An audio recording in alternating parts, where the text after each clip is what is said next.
Hello everyone. So our today's video is based on political science. तो इस series में हम क्या करेंगे, लक्ष्मीकांत बुक जो है उसको कवर करेंगे स्टूडेंट्स, ठीक है। तो लक्ष्मीकांत बुक का जो फर्स्ट चैप्टर है वो है union and its territories. Total Laxmikanth में 25 पार्ट्स हैं, तो ये हमारा पार्ट 1 रहेगा। इसके बाद हम नेक्स्ट करके पढ़ते जाएंगे। तो यूनियन एंड इट्स टेरिटरीज, इसमें टोटल आते हैं हमारे 4 articles, that is article 1, 2, 3 and 4। Okay, तो आर्टिकल 1 जो है वो डील करता है name and territory of the union, मतलब इंडियन टेरिटरी जो है उसके अंदर जितनी भी स्टेट्स हैं, यूटीज हैं, उन सब के नाम वगैरह, कितना कितना उनका जो टेरिटोरियल एक्सटेंट है वो सब डील करता है आर्टिकल 1। तो आर्टिकल 1 में स्टूडेंट्स 3 पार्ट्स हैं, ठीक है। पार्ट 1 जो है वो कहता है India that is Bharat a union of states. Now what does it mean? इसका मतलब ये है स्टूडेंट्स कि जब आजादी मिली थी हमें, जब इंडिपेंडेंस मिली थी, उस टाइम पे कुछ लोग कहते थे कि इंडिया नाम रखना है अपनी कंट्री का, और कुछ कहते थे भारत रखना है। तो कॉन्स्टिट्यूशन मेकर्स ने बड़ा दिमाग लगाया, उन्होंने दोनों की बात रख ली। उन्होंने रखा India that is Bharat a union of states, ठीक है। बहुत सारी स्टेट्स को मिला के हमारा इंडिया बना है, तो इंडिया जो है वही भारत है, ऐसे करके उन्होंने रखा। देन इसका पार्ट बी जो है वो, उसके अंदर क्या आती है, जितनी भी हमारी स्टेट्स हैं वो सारी किसके अंदर आती है, आर्टिकल 1 के सब क्लॉज बी में, ठीक है। और पार्ट बी जो है वो क्या कहता है, states are kept in schedule first. Total 12 schedules हैं हमारे, ठीक है। उसमें से जो फर्स्ट शेड्यूल है उसके अंदर स्टेट्स को रखा गया। तो शेड्यूल फर्स्ट बेसिकली कहता क्या है, ये कहता है the name of states and UTs and their territorial extent are mentioned in the schedule first. कितनी कितनी टेरिटरी एक स्टेट ने या यूटी ने एक्वायर करी है, कितना उनका एक्सटेंट है, वो सारा स्टूडेंट्स मेंशन किया है कहां पे, शेड्यूल फर्स्ट में, ठीक है। देन आता है पार्ट सी। पार्ट सी कहता है कि territory of India, Indian territory कैसे कैसे है। एक तो स्टेट्स होती है इंडिया में, दूसरी यूटीज होती है, तीसरा क्या होता है, कोई भी ऐसी टेरिटरी जो गवर्नमेंट ऑफ इंडिया कभी भी एक्वायर करेगी तो वो किसने आएगा, territories that may be acquired by government of India at any time. फिलहाल के लिए गवर्नमेंट ऑफ इंडिया ने ऐसी कोई भी टेरिटरी एक्वायर नहीं की है। और प्रेजेंटली हमारी यूटीज है 8 और टेरिटरी ऑफ स्टेट्स कितनी है हमारी, टोटल 28 इस टाइम पे। आर्टिकल 2, आर्टिकल 2 को अगर मैं एक शब्द में बोलूं तो वो है एक्सटर्नल एडजस्टमेंट, ठीक है। आर्टिकल 2 जो है वो डील करता है विद द एडमिशन और establishment of the new states, यानी कि ऐसी स्टेट्स जो इंडियन टेरिटरी का हिस्सा नहीं है, ऐसी टेरिटरी जो इंडियन टेरिटरी का हिस्सा नहीं है, उसको अगर इंडिया के अंदर इंक्लूड करना है तो वो किसके अंदर आएगा, आर्टिकल 2 में। नाउ द क्वेश्चन कम्स कि ये पावर किसके पास है, कौन इंडियन टेरिटरी में किसी फॉरेन टेरिटरी को इंक्लूड कर सकता है। तो कॉन्स्टिट्यूशन के अंदर ये सुप्रीम पावर जो है ये दी गई है हमारे पार्लियामेंट को। पार्लियामेंट जो है वो इंडियन टेरिटरी के अंदर किसी भी फॉरेन टेरिटरी को इंक्लूड कर सकता है, लेकिन कंडीशंस क्या रहेंगी वो पार्लियामेंट ही डिसाइड करेगा, जैसे उसको सही लगेगा उस तरीके से वो इंक्लूड कर सकता है। बट आपको ये याद रखना है कि सुप्रीम पावर किसके पास है, तो पार्लियामेंट के पास है। Okay, article 2 empowers the parliament to admit into the union of India or establish new states on such terms and conditions as it thinks fit। Okay, जो पार्लियामेंट को सही लगेगा उसके बेसिस पे पार्लियामेंट उस टेरिटरी को क्या करेगा, इंक्लूड करेगा इंडियन टेरिटरी में। Okay, now article 2A, article 2 का सब क्लॉज ए।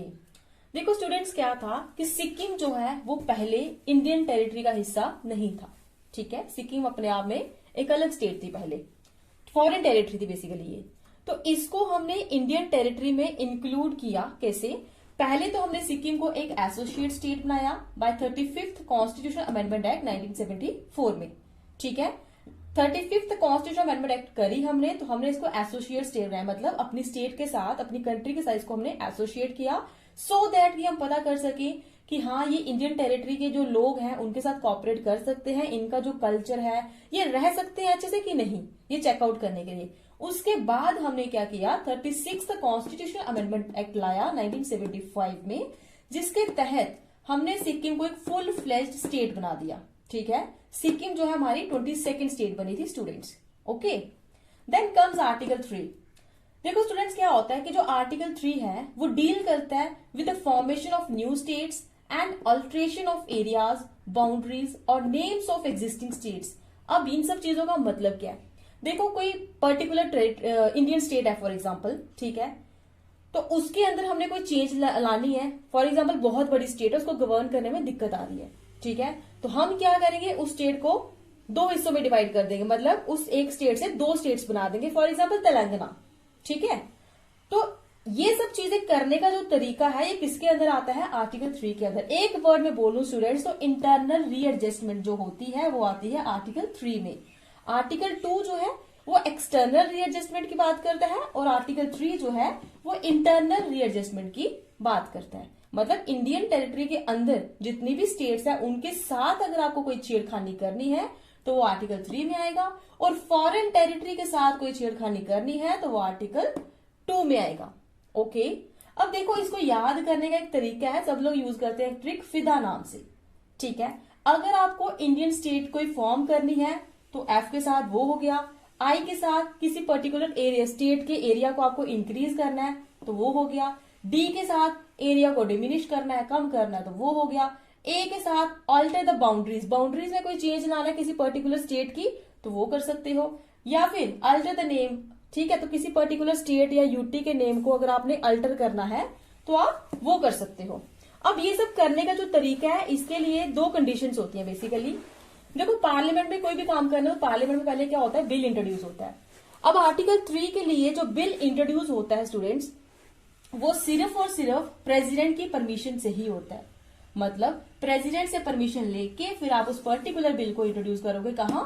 पार्लियामेंट में। अब जब प्रेसिडेंट की मर्जी से आप बिल इंट्रोड्यूस कर रहे हो तो प्रेसिडेंट, तो उसके बाद जब बिल सारा काम हो जाएगा, प्रेसिडेंट की एसेंट चाहिए होती है हर चीज के लिए, तो प्रेसिडेंट अपनी एसेंट देगा ही देगा बाद में, क्योंकि उसी की मर्जी से वो चीज इनिशिएट हुई थी, शुरू हुई थी। एक तो कंडीशन ये हो गई।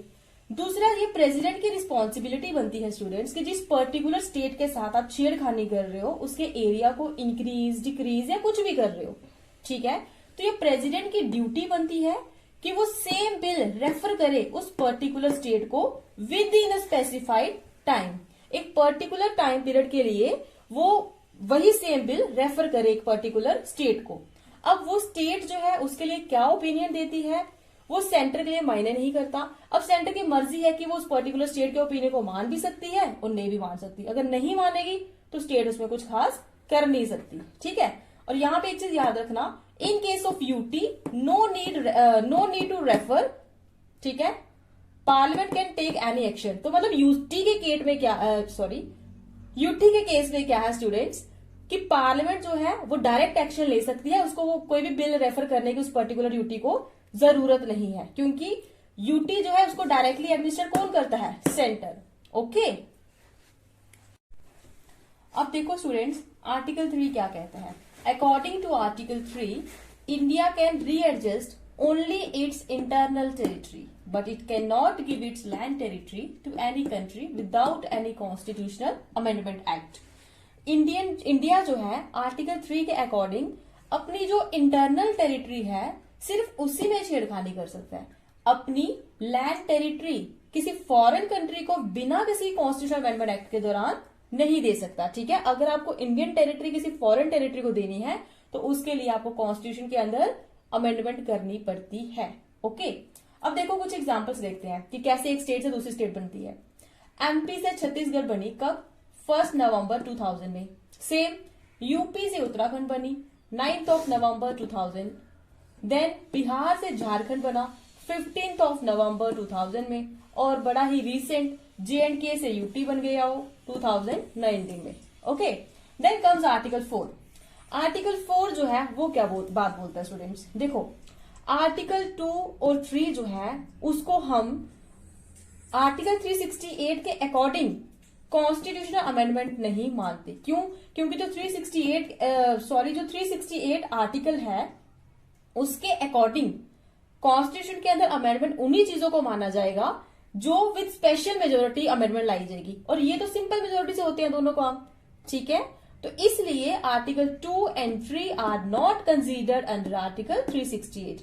ओके, इसका क्या मतलब हुआ? इसका मतलब ये हुआ कि यहाँ पे प्रेसिडेंट की एसेंट की कोई जरूरत नहीं है। क्यों?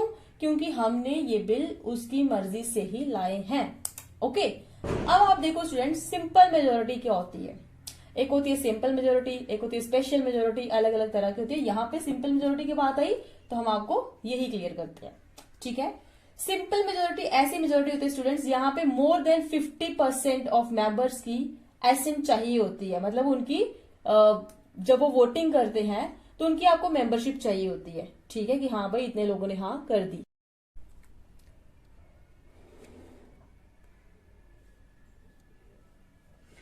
देखो स्टूडेंट, इसका क्या मतलब है, सिंपल मेजोरिटी कैसे हम देखते हैं, ठीक है। मान के चलते हैं कि हमारे जो लोकसभा है उसमें कितने टोटल मेंबर्स हैं, 448 स्ट्रेंथ है उसकी, मान के चलते हैं। अब देखो 448 में से अगर हमारे 100 लोग एब्सेंट हैं, ठीक है, कितने बच गए? आपके बच गए स्टूडेंट्स 348 मेंबर्स। अब इस 348 में से मान लो 150 पीपल जो है वो वोट ही नहीं देते हैं कि हमें देना ही नहीं है वोट, ठीक है। अब कितने बच गए हमारे पास? तो 348 में से स्टूडेंट्स अगर आप 150 माइनस करोगे तो आपके पास बचते हैं 198। अब 198 के का अगर आप हाफ करोगे तो वो कितना आएगा स्टूडेंट्स? वो आएगा आपका 99। ये देख लो, इसको डिवाइड करके देख लो स्टूडेंट्स, तो आपका आएगा 99। अब 99 जो है ये तो एग्जैक्ट आ गई आपकी 50%, ठीक है। लेकिन हमें कितनी चाहिए सिंपल मेजोरिटी के लिए? More than 50%। तो इसका मतलब क्या हुआ?